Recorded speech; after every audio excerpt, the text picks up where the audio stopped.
New York is a wonderful, huge city, about the history of which everything seems to be known. There are no white spots in his past, but it only seems to you. In fact, we don't know anything about the real history of New York at all. We do not know the real date of the foundation of the city. We do not know who founded it. We do not know what kind of people lived in it at the beginning of the 20th century. It seems that all this sounds like nonsense. How can you doubt the history of New York? After all, even the newspapers have been preserved for 1905 year. From these newspapers, we can learn not only city news, but also get acquainted with all the technical innovations of that period through advertisements.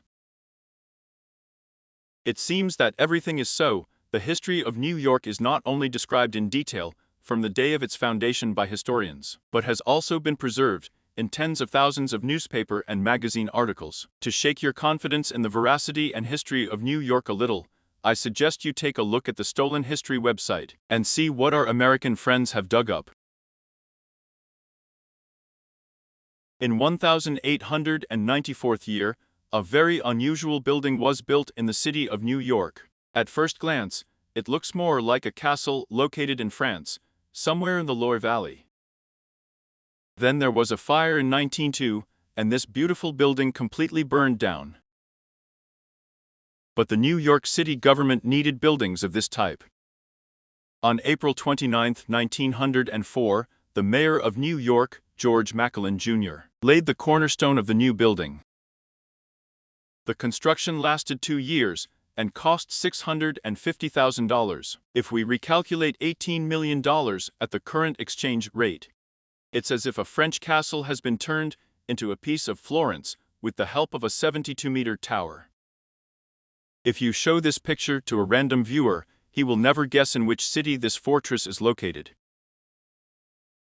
This medieval fortress stood until 1971, after which it was demolished, and Norman Thomas High School was built in its place, topped with a 42-story brick skyscraper. There doesn't seem to be anything unusual about this story. It's just that the authorities of New York wanted to build a beautiful medieval-style building for various meetings and concerts. If it was the only building in this style, then I would agree. But look at the next fortress in New York, which was built in 1896 year, at the intersection of 125th West and 14th Streets. The granite walls of this fortress were a meter thick. But New Yorkers were not satisfied with this either. In 1889 year, another medieval fortress was built. True, a very strange building for New York, much more suitable for an old European city. And as you probably guessed, this is not the end of the list of fortresses of New York. The list has just begun. Here, we have a building of 1895 year. And here is a fantastic building of 1906 year.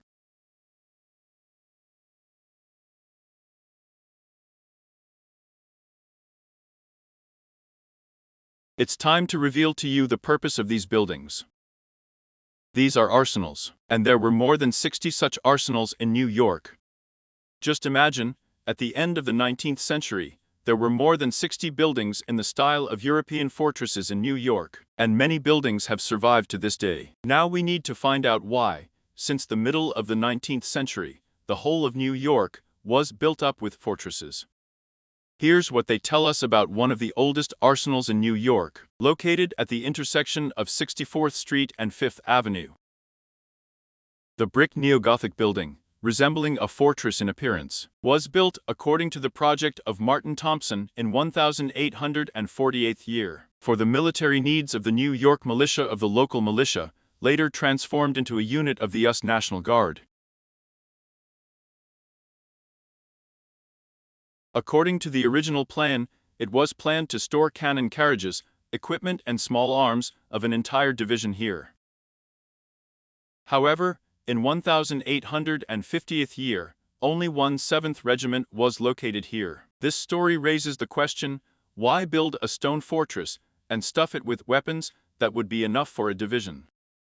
After all, the Civil War is still more than 10 years away. The arsenal was completed in 1851st year. The Civil War will begin in 1861st year.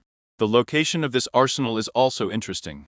Practically the place of the future Central Park, which consisted of piles of rocks mixed with swamps. And here we have another interesting historical explanation for the construction of another simply fantastic building. Located between Lexington 68 and 26th Street, built in 1904 year.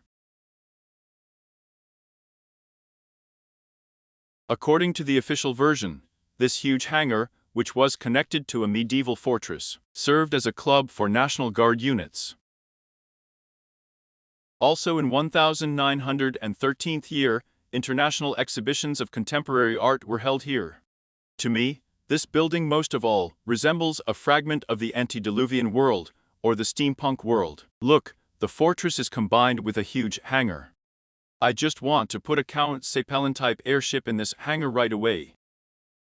Now let's take a look at the arsenal on Kingsbridge Street, 29. Again we see a medieval castle, to which a huge hangar was attached.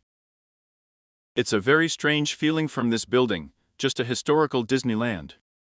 Combining a castle and a hangar for the construction of airships. The arsenal in the Bronx is the intersection of Franklin Menu and 166th Street. This arsenal seems to be without a hangar, but there is a very interesting version of the construction of all the arsenals of New York. Weapons arsenals originated in the United States in the second half of the 19th century, when the social and economic destruction of the Second Industrial Revolution caused rapid changes. Factory workers often went on strike against low wages, harsh working conditions, and living in slums. At the same time, wealthy industrialists built mansions, rode yachts, played bowls, and hosted soirees. The arsenals were built to protect wealthy industrialists. During the popular unrest, they could sit behind the thick walls of the arsenals, and the militia of the National Guard at this time would suppress any riot. I would never have thought that at the end of the 19th century, there was such a strange system of relations between capitalists and workers. It means that the capitalists squeezed all the juices out of the workers, and when a revolt arose, the capitalists hid in the arsenal castles, and the guards dealt with the workers. As we can see from the description of the arsenal located near Central Park, weapons were stored there for an entire division, so unarmed workers had no chance at all. Imagine, there were more than 60 arsenals for one New York. It seems that we are being told something wrong about the Second Industrial Revolution. It's very likely that something else is hidden under this concept. Is this what the situation in New York may have looked like at the end of the 19th century? 1 million workers and their families, about 10,000 capitalists, and about 50,000 soldiers of the National Guard, which suppressed workers' riots. Why capitalists and the military are so fond of the design of European castles? Because arsenals were built in the form of castles. And if you recall all these stories about the very rapid destruction of European castles and fortresses. Historians say that French castles are several hundred years old. These castles stood for 300 and 400 years and were not destroyed at all. But the 20th century came, and the walls of castles and fortresses began to just crumble before our eyes. According to historians, the polluted atmosphere is to blame for everything. But I looked at the granite and brick arsenal of New York. A very interesting version appeared in my head. It is possible that the fortresses of Europe and the arsenal of New York are the same age. All of them were created in the middle of the 19th century, and they have the same goals. Not protection from an external enemy, on the contrary, they were created to suppress popular uprisings during the so-called Second Industrial Revolution. Moscow also has an arsenal, and it is located where it is needed. It was probably very convenient for the rulers of Muscovy to experience troubled times there, and the design of this arsenal is appropriate. I don't know what really happened during the Second Industrial Revolution. I think it's not what they write about in textbooks.